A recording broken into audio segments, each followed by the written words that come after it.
Our speaker tonight was in charge of the U.S. Central Command, or CENTCOM as it's known, from 2019 to 2022. CENTCOM is the unified military command responsible for one of the least stable regions in the world.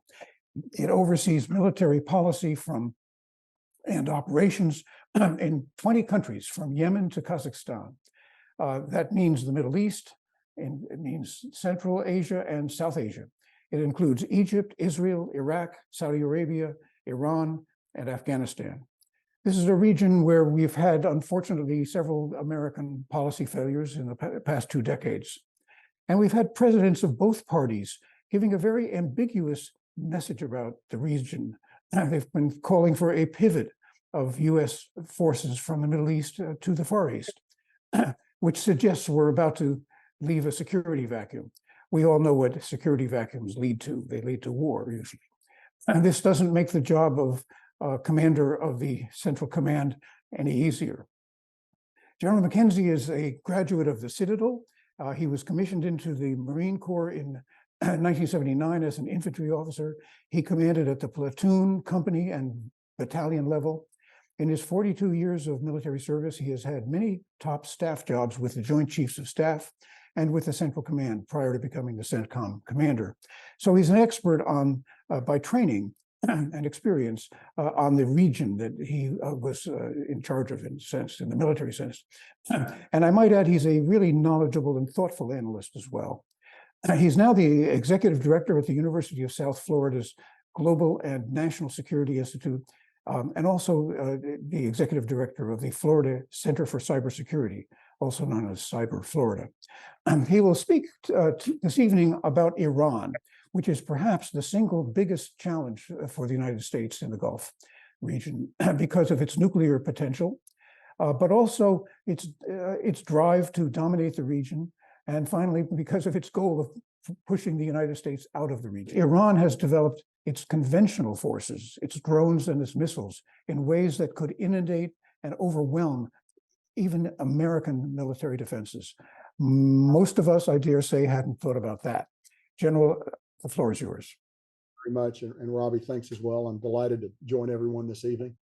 And I think this is a particularly relevant topic right now, even as other crises confront us. So I'll begin by describing the theater at large. From Egypt in the west to Pakistan in the east, every country in the Central Command region is concerned about the long-term U.S. commitment to the region. They see our intent to focus on China and the current crisis with Russia over Ukraine, and they realize that there's a price to be paid. And they believe that price is going to come largely from the Middle East. These concerns have been exacerbated by the way that we have communicated these very necessary adjustments to our strategic posture to our friends in the region. One of the advantages, it was presumed, of a return to what we would call normal order in the Department of Defense with the Biden administration would have been a heightened level of performance in our alliance management. But that has largely fallen short of the mark in the Middle East. Now, there's an argument that the United States should completely withdraw from the Middle East. Ironically, it's in the name of great power competition. This is a reflection of our lack of nuance and our historical short-sightedness. More directly, it reflects a failure of strategic thought. It's based largely on the idea that our interests in the Middle East began on 9/11 and are at odds with the imperative of great power competition. In point of fact, the Carter Doctrine that eventually led to the creation of U.S. Central Command in 1983 was based on an appreciation that the Gulf region was a central theme of great power competition of that era, just as it had been for the 100 years before that. This is unlikely to change in our lifetimes. Today, the Middle East provides China with an attractive market for economic investment and infrastructure. All projects under the banner of its Belt and Road Initiative.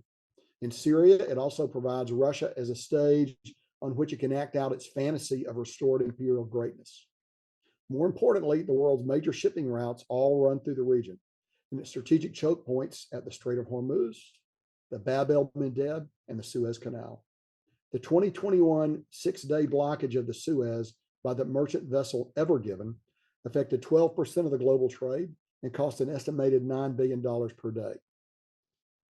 The security and stability of the region should remain a core interest of the United States, should be an obvious conclusion. Any consideration of the future of the region must begin by recognizing three unpalatable facts. First, Iran is going to be around for a long time, and it's going to continue to increase its military power relative to its neighbors. The maximum pressure campaign of the Trump administration failed to break Iran. The softer approach of the Biden administration is also proving ineffective. Recognizing this, countries in the region are making their own accommodations with Iran. The United Arab Emirates and Saudi Arabia are leading the way. Others will certainly follow. These are uneasy relationships, but they are all based on the growing uncertainty with which U.S. security guarantees are viewed. They also are practical reactions to the significant drawdown of U.S. capability in the region. Now, Iran has internal stability problems as well, but it's a proud imperial state with a heritage that goes back thousands of years. The bottom line is this: Iran's probably going to weather the storm, and we need to find a way to integrate it into the region in a way that serves our purposes as well as theirs. That used to be the working definition of practical statecraft. I don't want to overstate the possibility of this happening. Iran will have to change if this is to happen, and most significantly, in their implacable campaign against Israel. The protests in Iran in the winter of 2022 and the spring of 2023, and now continuing on until the current day, are frankly not capable of threatening the center of gravity of the Iranian state. In many ways, they are a false hope. The second unpalatable truth is that Bashar Assad has won the Syrian civil war. He and his murderous regime are going to be around for a while. We had numerous opportunities to change the course of the war in Syria, but in every case and under multiple administrations, we refrained from acting. Now we must deal with a badly damaged Syria, one that can't feed its own people, but one that will be increasingly recognized by its Arab neighbors. The real losers here may be the Syrian Kurds, our SDF partners, who fought so well against the Islamic State. Non-state entities are often rubbed away when states smash up against each other, and that's increasingly the trend in Syria. The final truth, the third truth, involves violent extremists. ISIS-K and Al-Qaeda are going to have long-term presences in the region. Our withdrawal from Afghanistan was a huge victory for international terrorism, giving a booster shot to a variety of organizations, all of whom delight in what they perceive as a defeat for us. The strike against Al-Qaeda leader Zawahiri in late June of last year, or actually in June of 22, was a powerful blow. But the fact that he was in Kabul in a Haqqani safe house when struck is sobering. Practically, this means that Al-Qaeda has a platform in Afghanistan with the support of the Taliban. We will need to continue to focus on their abilities to organize attacks against our homeland. For ISIS, we will increasingly lose the ability to undertake actions to resolve the root of the problem, which is the appalling living conditions and economic opportunity for Sunnis in many Arab states. Syria is at the forefront of this list, but the return of the Afghanistan platform for terrorists will prove increasingly problematic for us over time. I cited these three problems as a backdrop, but I'm going to focus on Iran tonight. Now, I have a slightly different view of Iranian priorities from many in the intelligence communities. The Iranians value the ability to build a nuclear weapon, but they seem to me they value the idea more than the physical act of building one. By holding some degree of ambiguity, they could leverage the U.S. and our European allies, always playing for more concessions, while staying coyly just below the threshold of breakout. In my opinion, what they really valued was their ballistic missile program. When considered with their relatively recent advances in land attack cruise missiles, LACMs, and unmanned aerial systems, UASs or drones more popularly, they now have almost 4,000 highly accurate weapons that they can employ against their neighbors. Some of these weapons can reach Israel. We know from hard experience at our air base at Al-Assad and our base at Antonov in Syria just how accurate Iranian weapons can be. When coupled with their ability to employ proxy forces in the near abroad, Iraq, Syria, Lebanon, and Yemen, they have significant and powerful asymmetric capabilities. I found it very interesting that when President Biden, early in his presidency, said that after we reach some form of nuclear agreement with Iran, We would then address reductions and controls for their missile force. The response was swift from Iranian leaders. In an excellent article on Iran's military capabilities, New Yorker journalist Robin Wright quoted President Raisi. He said, quote, regional issues or the missile issue are non-negotiable. In other words, there'll never be a linkage between nuclear negotiations and their missile force. I do believe this. The Iranians don't seek a war with the United States or our allies and partners. We have achieved deterrence for state-on-state attacks. What they want is sanctions relief and the ability to expand their economy. At the same time, and typical of the baffling and complex nature of Iranian decision-making, they also continue to pursue the ejection of the U.S. from the region and, of course, the destruction of the state of Israel. They see Iraq as the principal battleground for this. For the past few years, the Iranians believed that they could achieve our departure through political action, forcing the government of Iraq to ask us to leave. This didn't work out. These things highlight the essential schizophrenia of the Iranian approach. The idea that they can push for sanctions relief in some form of nuclear negotiation with us, while at the same time attacking us directly in Iraq and Syria.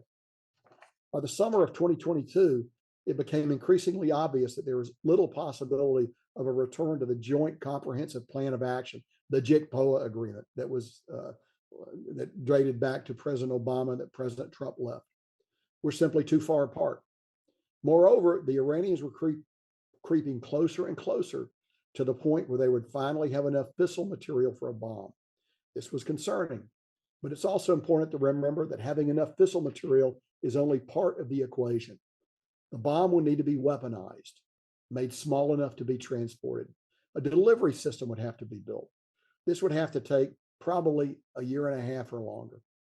It remains my opinion today that the best way to keep the Iranians from possessing a nuclear weapon remains through a diplomatic agreement, however unsatisfying and incomplete parts of it may be. The worst way is through military action against their nuclear program, either by us or what we call euphemistically a third party. But everybody knows we're talking about the Israelis when we say that. This is an important point. The less one knows about the problems and risks inherent in such a strike, the more positive about its potential success one tends to be. In 2011, this is vastly different and an easier problem. The Iranian air defenses were less developed than what is in place now. Having worked our plans for this contingency for over 10 years, I consider myself a subject matter expert on this problem. Today and in the future, it would be very hard to destroy their entire program with all its components, fissile material, warhead research and design, missile design and construction, and human capital. It will get harder every passing day to achieve the results that we would want to achieve if directed to strike.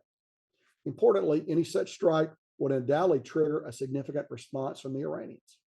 A strike against their nuclear program would be an act of war, and they would almost certainly release their large ballistic missile, LACM, and drone fleets in response. The lesson is this: we shouldn't talk about striking Iran's nuclear program unless we are prepared for the inevitable theater war that will follow. It will be a bloody and violent fires war, where our bases in the cities of the region will be largely all be targets. It's wishful thinking to believe that we can decouple an Iranian counterattack from a strike on their nuclear program. This means that we need to prepare the theater for such a war in advance.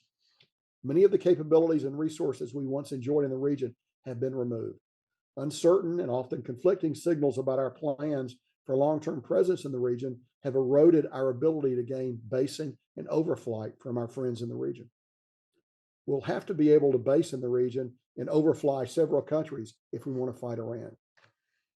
If it continues to be our national priority to de-emphasize the region and to reduce our posture and relationships accordingly, then we should also suppress our appetite for potential kinetic action against Iran. To not resolve these tensions if we contemplate a strike is strategic malpractice of the highest order. There is one bit of good news that has come about as a result of the rise of Iranian capabilities. Their provocative actions and the drumbeat of messages from the United States about drawing down in the Middle East. Countries in the region are increasingly worried about Iranian capabilities, particularly ballistic missiles, cruise missiles, and the drones. These same countries place less and less faith in their relationship with the United States as a protector, This has had the effect of drawing them together in a way they've never done before. The final component of these new developments was the addition of Israel into the Central Command area of responsibility in 2021.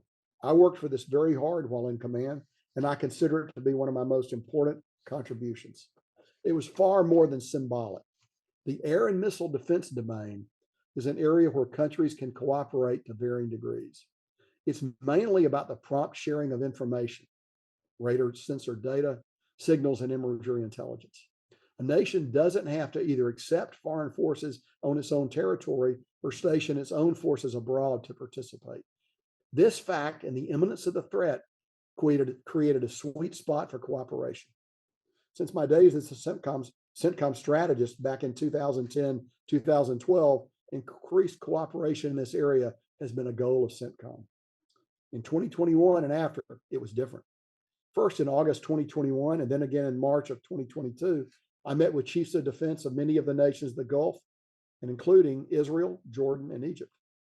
Our goals were to find actionable, practical ways to share air and missile warnings and to develop a set of responses that we can employ rapidly. What set these meetings apart was the fact that there was a significant preparatory work conducted in advance. Staff officers met and conferred, information and capabilities were shared. The final meetings I attended represented only a snapshot in the long continuum of planning that had begun in early 2021. We didn't meet just to meet. This cooperation offers great opportunities to deter Iran and to create a structure upon which nations in the region can continue to build. For example, cooperation at sea is another domain that's ripe for exploitation. Moving ahead will require additional political buy-in by the nations involved. As with everything in the region, the process will be halting and uncertain, but I believe we have taken the first nascent steps toward a regional collective security architecture, and there is a way forward here. We have had modest success in Iraq, where Iraqi security forces have proven able to take on ISIS with lower levels of U.S. support. Our NATO partners are also involved in Iraq, and the trends for their continued engagement are favorable, although the war in Ukraine has slowed down this process. Iraq can become an island of relative stability in the very center of the region, but it will take continued engagement by not only the military element of power, but also sustained economic and diplomatic assistance. The entrance of Israel into the region in a military sense, as I've already noted, also provides opportunities. Coupled with the Abraham Accord, there is slow but certain momentum on the part of Arab states to open up to Israel. It will not come quickly, but all in the region recognize the immense military capabilities that Israel brings, and those may prove useful in a region with reduced American presence. In the back of everyone's mind is the need to balance against Iran, since they will not be able to count on the United States to do so. This path forward is centered on air and missile defense. The primary growing threat from Iran, as I've laid out in the course of these remarks, is that of ballistic missile, LACM, and drone attack. Nations in the region need modern, capable air and missile defenses to confront this threat. So what should we expect from the region? What are reasonable goals? I think there are four of them. First, a stable order among states where international norms and laws are observed. Second, the maintenance of the free flow of commerce through the region. Third, preventing Iran from possessing a nuclear weapon. Fourth, preventing the development of terrorist attacks against our homeland from the region. These are attainable goals. They may not be broad enough for some, but we have very clearly seen the limits of maximalist approaches in the region. To accomplish these objectives, we need to signal that we're going to stay in the region. We're going to have a smaller military footprint, but it will still be significant, and it will always retain the ability to rapidly redeploy overwhelming combat power when necessary. Our regional problems are solvable, but we need to see beyond binary bureaucratic policy solutions that don't reflect the inherent dynamism and instability of the region. Thank you very much for listening to me this evening, and I'm happy to take your questions. General, thank you very much for that tour de horizon of the whole region. Maybe I could just ask you as a starting question, if you could elaborate somewhat on the new conventional threat from Iran that you laid out in some recent papers. Exactly what is it? How serious is it? And what can we do about it? Sure. Thanks, Roy. So the Iranian threat is really it's three things. They're ballistic missiles. The Iranians over the last 10 years have made remarkable strides in ballistic missile development. They've starved their people to do it, and they've done a variety of other things that we would not agree with. But what they have done is they have begun to develop missiles of extreme accuracy and greater range. I'll give you an example. When they struck us in Al Assad on the night of 8 January 2020, their missiles were accurate to within tens of meters of their target and would have caused significant casualties had we not been able to redeploy our forces. So their missiles are increasingly accurate. Land attack cruise missiles and drones are relatively new entities in the Iranian arsenal, but they're going gangbusters on the development of both. What that gives them is effectively what I would call a combined arms approach from the sky. They can target our Patriot radars with drones and land attack cruise missiles, which Patriots can do some good against, but are not optimized to defend against. If you lose your Patriot radars, then you have no capability to defend against the ballistic missiles that are going to be fired at you. The Iranians have gotten very practiced and good at exploring this dimension of capability. And what's particularly concerning, of course, is what they're doing with the Russians, shipping drones there. Probably, and I'm just guessing, I'm looking in from the outside, there has to be a quid pro quo. You've got to guess it's going to be some form of technological shortcuts that will make Iranian weapons even more capable. And that again is particularly concerning. So a war with Iran, as I referred to briefly in my remarks, is a fires war. Iran has no expeditionary army. They can't invade anybody, not today. They have proxies that can strike, and they're abroad, and they could have effect. They have a Navy that can fight for a while, but we're going to take care of it pretty quickly. Their Air Force is very weak, poorly trained, uses obsolescent equipment, and if they fly, they're going to all be shot down. But what they have is the capability to fire lots and lots of these missiles, these drones, and these cruise missiles at countries across the region. In fact, they have so many that our defenses would be tested, and those of our neighbors would likely be overwhelmed by this. This is a change. And my argument is that this is actually the crown jewel for the Iranians. It's not it's not the nuclear program. The nuclear program is important to them for a variety of reasons. But if they go to war tonight, they're going to go to war with ballistic missiles, drones, and LACMs. They're not going to go to war with the nuclear program. So that sounds really serious. And of course, the Iranians are supplying Russia with drones, and the Russians are using them, and they're using them in big numbers, but not in vast quantities. So, 10 or 20 or 30 a day, it seems. What is the implication of Iran's new capability for the war in Ukraine? So I think, first of all, it's surprising that Russia's having to turn to Iran for these things. I think we would all sort of look at that and go, thought the Russians might have had a more robust defense program than this, particularly in the area of drones. But they're bringing the Iranian capabilities in because they work, because they're easily made, and because the Russians are having apparently difficulty in generating these capabilities themselves. So it says two things. First, it's an interesting thing about the Russians. They may not be as capable in this area as we thought, but what it tells you more is the desperation of the Russians. And it also tells you that Iran is going to profit from this, and Iran's going to get some capabilities from Russia that will increase their force. I don't know what those are going to be. Don't know if it's going to be air defense systems. Don't know if it's going to be manned fighter aircraft. Don't know.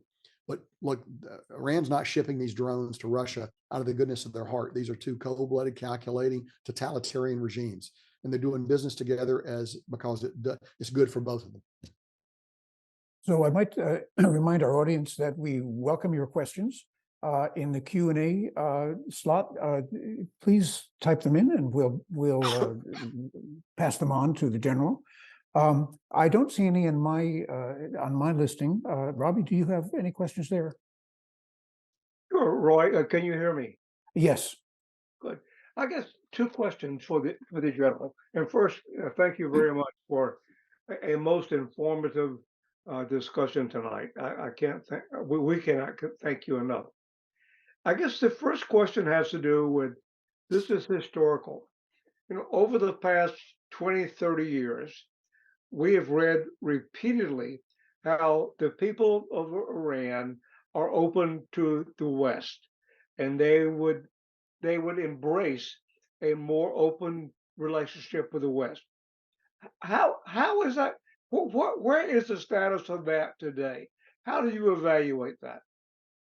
So Iran is not quite a post-revolutionary state, but they're a state where those who executed the revolution in the late 70s are either in very senior positions or actually are beginning to leave the government. Iran maintains is determined to continue to export revolution, as we've seen with other states. I believe there are certainly elements within the population of Iran that would like to see relationships open back up with the West.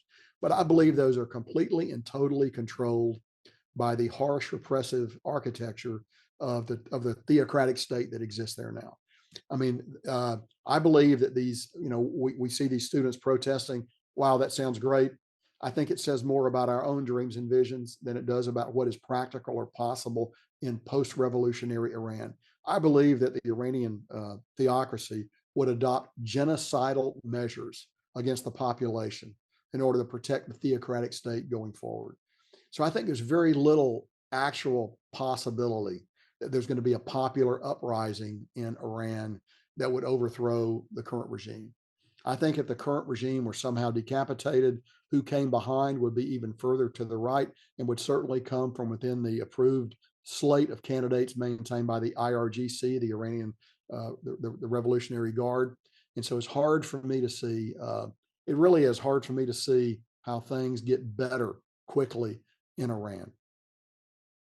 General, thank you very much. That is most helpful. I guess the other question, this is less historical than just the past 2 or 3 weeks.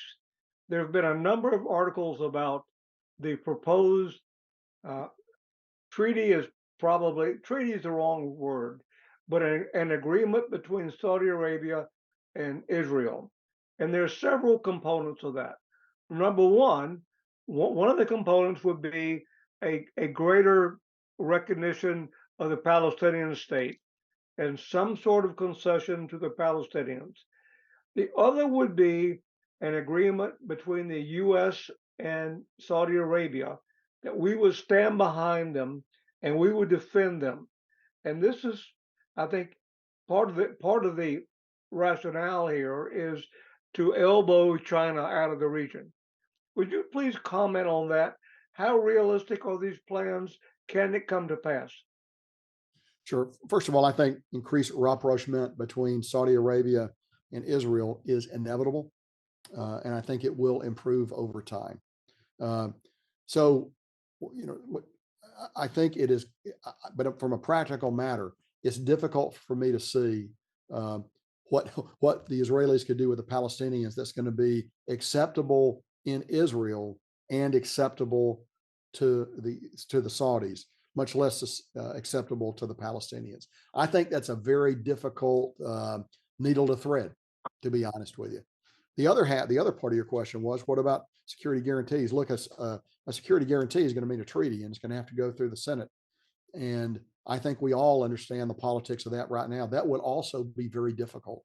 Any other agreement would be something that the next president, whomever that person is, could overturn. Having said that, I don't mean that this is impossible. I think it is very much in all our interests that we see increased cooperation between Saudi Arabia and Israel. That's good for those two nations. That's good for every other country in the region, and it profoundly increases the chance of deterring Iran. I think we've got some very difficult diplomatic, not military work ahead of us. Some very difficult diplomatic work that's going to have to be carried out at the very highest levels of those two states and possibly the United States in order to move this forward. So I do have some questions. Could it happen within the next 2 years? Look, I think anything's possible. I think that there are significant barriers to it happening quickly. Thank you, sir. So I do have some questions from our audience. Sure. Let me start with one from Sarah David. And it's about Israel's internal political turmoil.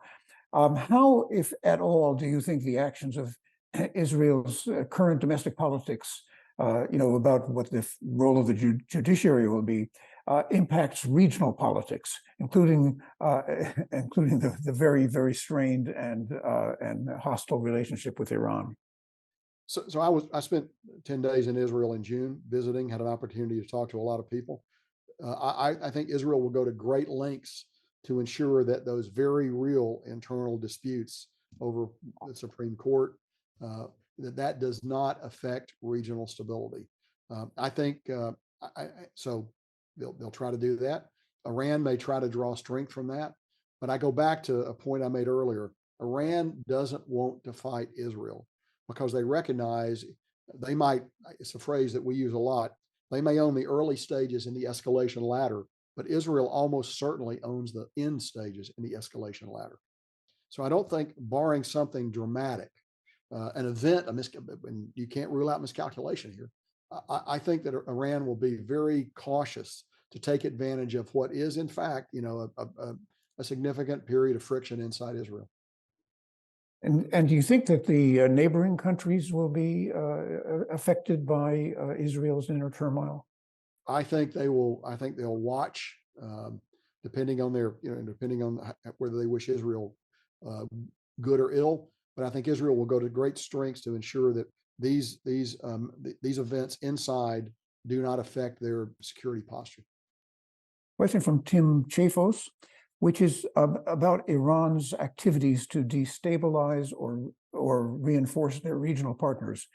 How do you see Iran's activities developing in the next 10 years? I mean, obviously, they own Syria and Lebanon, and do they own Iraq? Sure. So I think they're going to continue. I think that the Iranian campaign in Yemen is a case study in how to leverage a relatively small investment into a huge negative situation for your opponent. We should take a look at that. That's worth study. With very little investment, they've provoked Saudi Arabia, they provoked UAE, they've managed to create a sucking chest wound, if you will, down there for the Saudis. So that's going to continue. Although right now things do look a little bit better, and that may in fact, we may be on an upswing in Yemen. I'll have to see it over a sustained period of time to believe it. You already noted Syria, you already noted Lebanon. Both those have significant ties to Iran. That's going to continue because that's the land bridge where the Iranians believe they could open up another front on Israel from southern Lebanon, should they need to do that, with ballistic missiles, not with the threat of anything more than missiles. And in Iraq, the struggle for Iraq continues. I don't think we're happy with where we are with the government of Iraq. I don't think the Iranians are particularly happy where they are with the government of Iraq. I think things are a lot better than if Qasem Soleimani were still alive. But I think we just need to recognize that Iran and Iraq have a common border. We also need to recognize they fought a long and bloody war in the 1980s where lots of people died. So Iran is present and embedded across the Iraqi government. We would prefer that it be different.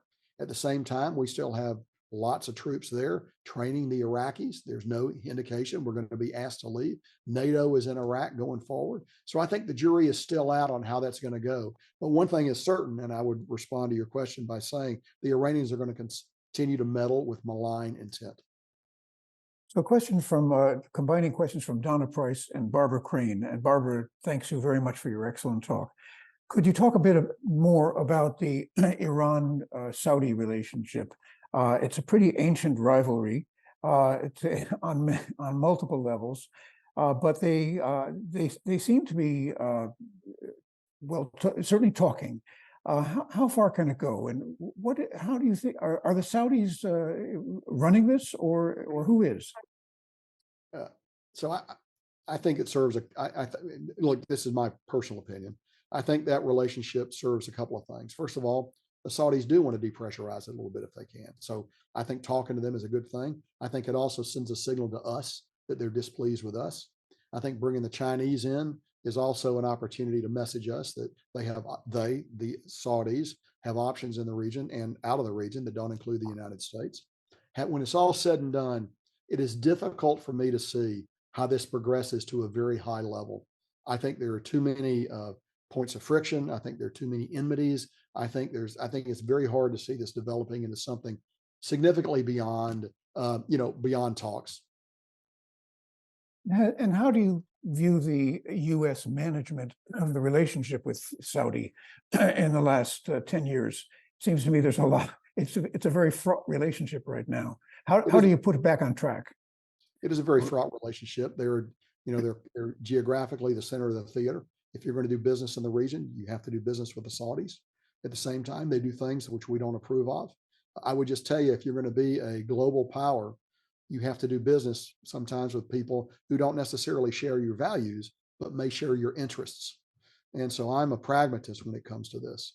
It's made far more difficult, though, as you know, because our ability to work with Saudi Arabia is comprised of different branches of the government, with the U.S. government, with vastly different ideas about how to approach that.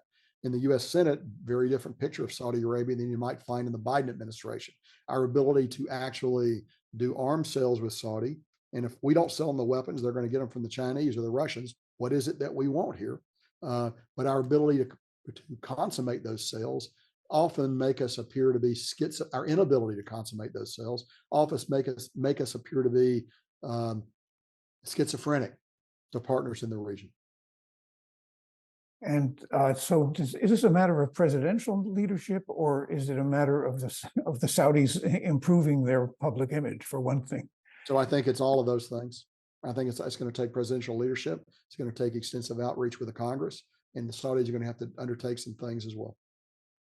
The question from Robert Friedman, which is the U.S. has apparently sent, and I don't know the numbers, Marines into, and this is your force, to protect oil tankers. Is this a realistic policy? I mean, sending the Marines has been a slogan in American history for a very long time. So, it's very interesting. So there are a Marine Expeditionary Unit sails on 3 ships. 2 of those ships are now in the Central Command region. What I know is what I have read. I have no particular internal insight to this, but the Iranians, as you know, over the past several months have really ramped up their habit of attacking tankers and harassing tankers as they go through the Strait of Hormuz. So the intent seems to be that we will make it harder for them to do that by placing armed people, sailors and Marines. I think the plan is to maybe put sailors as well on some of these ships. Look, that's a significant legal problem that I'm sure the lawyers at Central Command and the Department of Defense and the Department of State have worked out. What are your rules of engagement? Under what conditions are you going to open fire? What do the insurers of these ships think about it? I'm sure they thought all this through. I'm just not in a position to know that. But I would tell you, it's a complex legal problem long before it becomes a tactical problem. I think by and large, the Iranians are not going to want to bounce up against U.S. Marines. I would certainly not advise them to do that because, it won't just be the small Marine detachment on the ship. It'll be the long arm of the U.S. Fifth Fleet that's behind those Marines and Air Force's Central Command. We will have significant combat power ready should a problem occur. So it's not so much, the squad of Marines on the ship. It's what that squad of Marines represents. And so I would argue that it's very important to message that to the Iranians so they know. In my long experience with them, the problem with these small craft that harass the ships that go through is tactically they're reckless. They make bad decisions because, and particularly in the Iranian Republican Guard Navy, which is a little different than the Iranian Navy, they promote based on aggressiveness rather than judgment, and that's led to some significant incidents in the past. I would think that they would want to be very careful here because they're bumping up against the real deal should this happen. So if you were the commander of Central Command today, as opposed to a year ago, when you were, would you approve this, or would you probably have contingency plans to do it anyway? But is this something that you would think is a good idea? I think it's a good idea, and I think this probably comes about as a result of my successor, Army General Eric Carolla, a very far-sighted, capable officer. I'm guessing it's something he asked for and was debated in the national security staff. Probably went up to a very high level for a decision in the United States before it came back down and approval was granted. That's my opinion, but I don't know the facts. Okay. A question from Sam Dell, one of our trustees, which is to elaborate a bit more on the Chinese involvement in the region, which seems to be growing, and they seem to be almost like peacemakers. Do they have a strategy, is it inimical to American interests? Sure. So you do see China moving into the theater. I think we should recall that China gets half of its petrochemicals from the region. So they have a clear-cut, cold-eyed strategic interest in the region. And I think what China's trying to do is through the One Belt, One Road initiative, debt trap diplomacy, other ways, they're trying to gain ownership or interest in many of the ports in the region. I think that pressure is going to climb over time. It'll be less effective in the rich countries. In the poor countries, it will have some effect. But I think China is probably in the region to stay. And we should recognize that if we're going to compete with China globally, we don't need to compete with them just in the Western Pacific. We need to compete with them in places like the Middle East, where we have resources. There are things that we can do to blunt this Chinese drive. But I think we need to be perhaps more adroit and flexible than we have been in the past if we're going to do that. On the other hand, is Iran affected by China to the extent that it wants China's support and will listen to Chinese advice? Or is this a dialogue of the deaf? I mean, with some useful diplomacy thrown in. Again, I think the one thing Iran could have to offer China, if they ever got their national oil industry back on track, would be oil. They're a long way from being able to do that. I think it is purely a marriage of convenience. That there's very little reason for there to be a deep tie between the two. I think China is probably less eager to do it than Iran is when you're in trouble like Iran is now. I think any port looks good in the storm. Anyone you can reach out to is someone you're going to do. And China just one of the ones they've chosen to do it with. So another question about Ukraine related and Syria related from Joe Schaefer. Does the Russian engagement in Ukraine provide openings to decrease their involvement in Syria and elsewhere in the region? Alternatively, would increased pressures on Russia in the Middle East improve the prospects for Ukrainian defense of their homeland? And of course, we should note that there was a big story out of Russia today with the apparent death of Mr. Prigozhin in an air crash, whose causes we do not know. But coming back, is there some interplay between the war in Ukraine and the Russian presence in Syria and the region? So yes, there is, but it's limited. The Russians don't have a huge presence in Syria. And again, my information is now dated. I believe they have drawn down some of that presence to send up to Ukraine, but they have a relatively small presence in Syria. Look, the Russians recognize if they got into trouble with us in Syria, we would have overmatch against them in the air, which is where it really counts. We have significant aviation combat power that we could flex if it became necessary to do so. And the Russians are very much aware of that. And it seems that Prigozhin's rebellion began after that incident in Syria in 2018, when this is, I guess, before you were commander, but anyway, in that response to an attack on American forces, where the American forces knocked them out. Did you ever appreciate the inner workings of Prigozhin's presence there? Yes, we looked at it closely. And after that attack in February of 18, they were considerably cooler. You know, what they should probably put on Prigozhin's tombstone is Napoleon's adage: if you're going to take Vienna, take Vienna. Well, Roy, if I probably go ahead, please. Yes. Roy, if I may, concerning Syria, there were reports, I guess, yesterday and the day before about Russian dogfights with U.S. Air Force forces over Syria. What do you make of that, General? So the Russians are often fly very aggressively. Look, we have, when I was the CENTCOM commander, I had great faith in the in Air Force's Central Command, AFCENT, to maintain our presence over Syria. Never worried about it. What you worry about instead is a single Russian pilot who gets a little aggressive. I think if you look at these dogfights, and I won't characterize what happened in the last couple of days, typically we're in a position of advantage, to use an aviation term. We're going to be okay should that happen. And the Russians know that. They don't want to, the last thing they want to do is run up against an F-22 or an F-35 or an F-15 or an F-16, because they know the capabilities of those pilots that are flying those airplanes. Robbie, do you have any other questions? So I think I'd like to go to a slightly different theater, and that is Afghanistan. I think you were one of the people who was quite reluctant to have the withdrawal in the way it happened and the timing it happened. But you were the man in charge. David Ignatius, my former colleague, said the decision was made against your advice. And he calls the withdrawal I guess the beginning, if not the collapse of American power in the Middle East.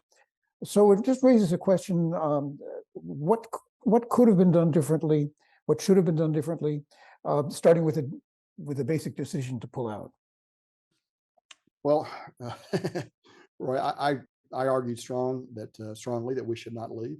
I felt that a presence of around 2,500 U.S. forces would give us the ability to maintain our capability to assess the Afghans in their fight. NATO would have stayed with at least 4,000, maybe 5,000 people had we chosen to stay at that number. So I felt very strongly the case was to be made to stay there and allow the Afghans to continue to fight. We would have been able to continue to maintain the Afghan Air Force close up, with assisting with maintenance. Would have been able to do a variety of things. It would have been high risk in terms of advising.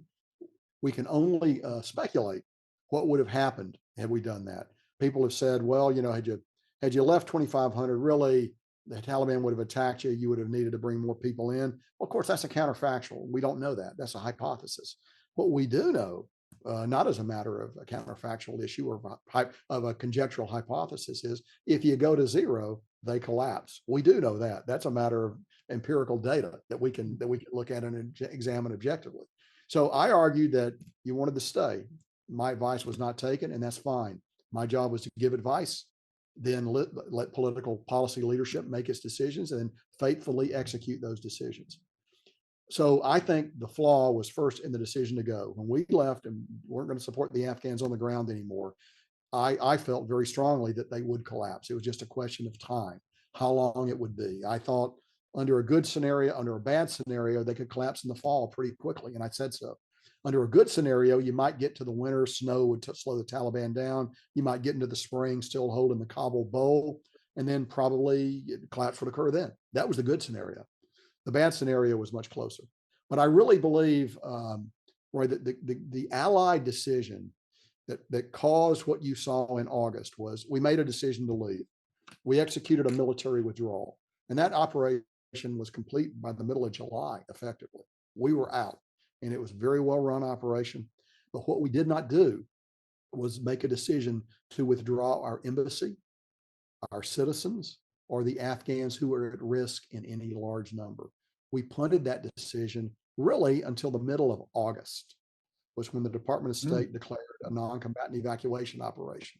And you will recall, of course, that it's the Department of State that issues commands in this area, not the Department of Defense. They decide when to pull an embassy out.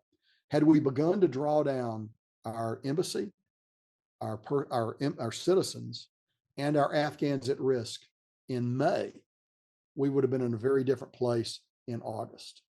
But I believe, because, call it, depending on your perspective, American exceptionalism or American arrogance, we believed we could have our cake and eat it too. We could leave. We could still keep an embassy platform in there with about 600 U.S. soldiers defending the embassy and the airfield, which is really the vital link. And by the airfield, I'm talking about Hamid Karzai International Airfield. And we could hold that. Well, we couldn't.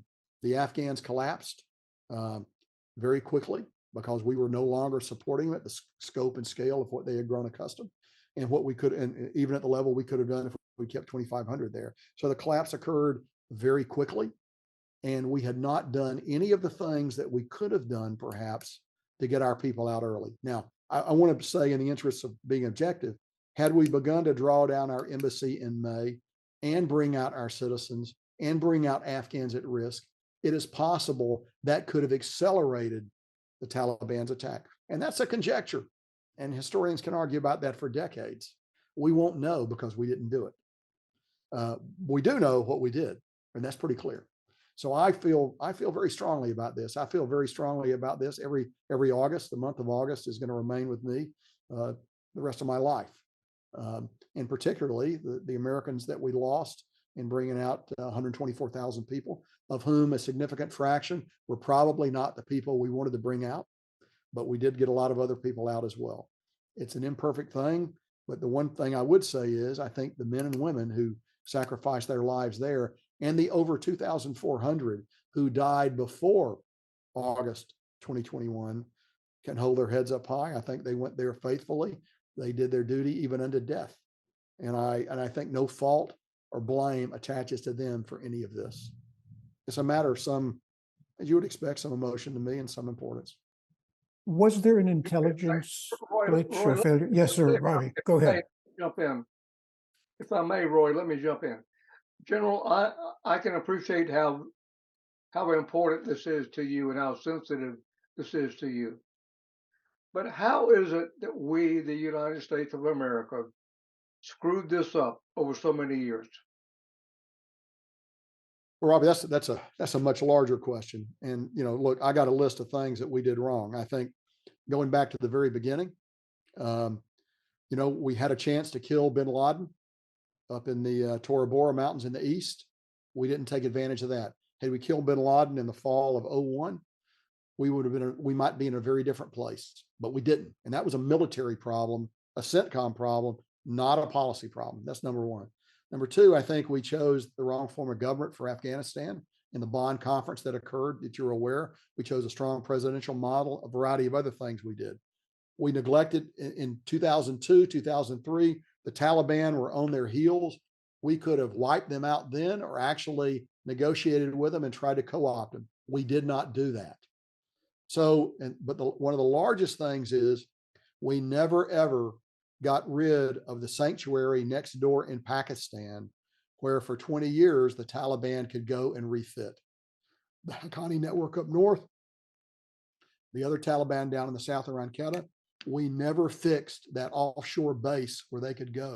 And the first principle of counterinsurgency is you can't allow that to happen. We never dealt with it.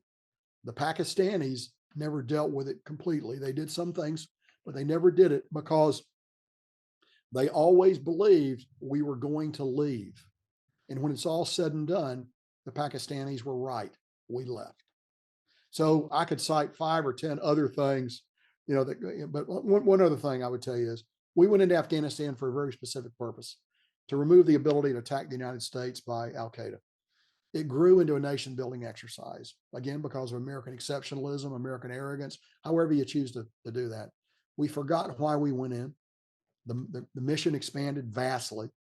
And I think that's another factor. Look, there are a bunch of reasons. Those are the ones that pop to the head of my mind, just as we have an off the cuff discussion.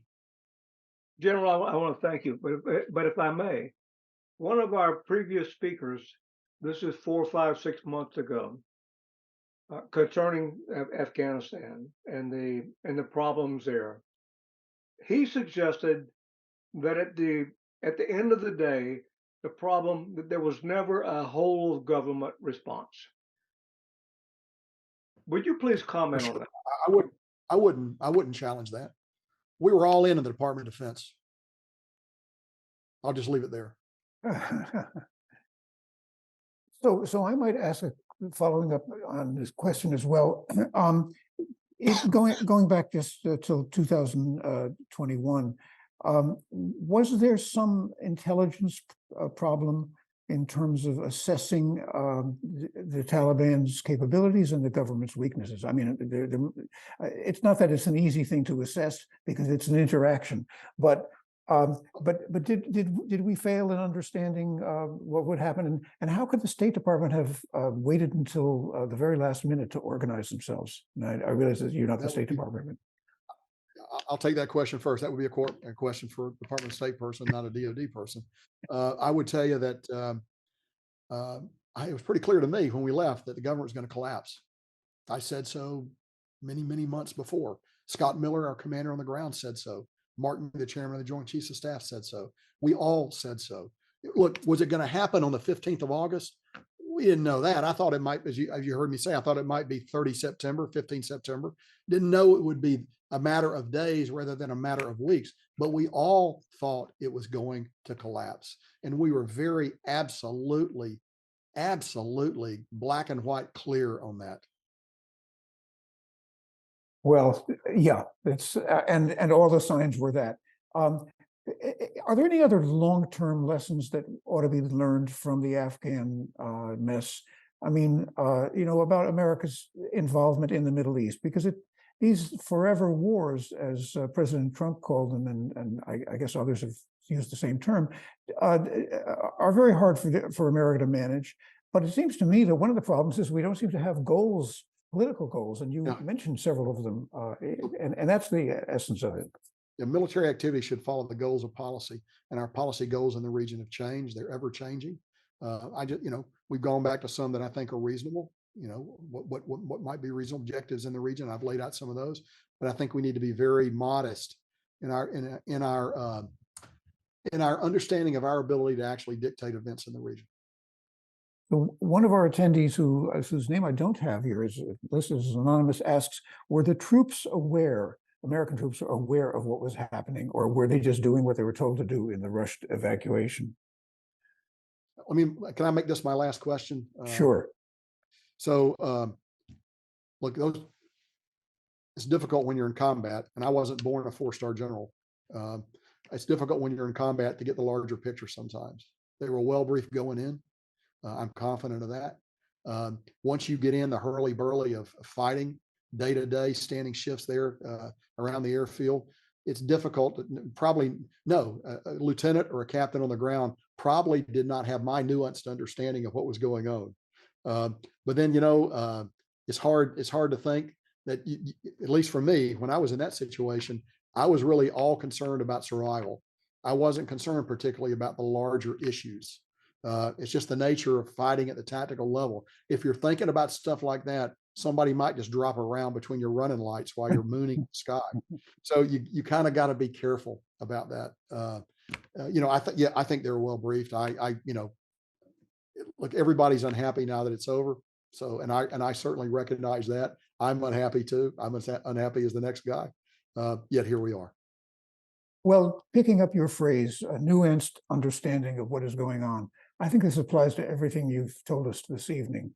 And I think you've given us a broad and deep explanation of the things you've experienced, and also a very serious warning about Iran, and yet also a little bit of good news about the possibilities that the Middle East powers are going to get together and deal with Iran in their own in a cooperative way. So it's been a terrific talk with you, and I really have to thank you on behalf of our members and our guests tonight. It's been superb. Thank you so very much. Roy, Robbie, everyone on the night, I have certainly enjoyed it very much. These are important issues. I'm glad that you're interested in them. I'm glad I had the opportunity to talk to you. Thanks, everyone, and I hope it's cooler where you all are than where it is in Tampa right now. Have a good night.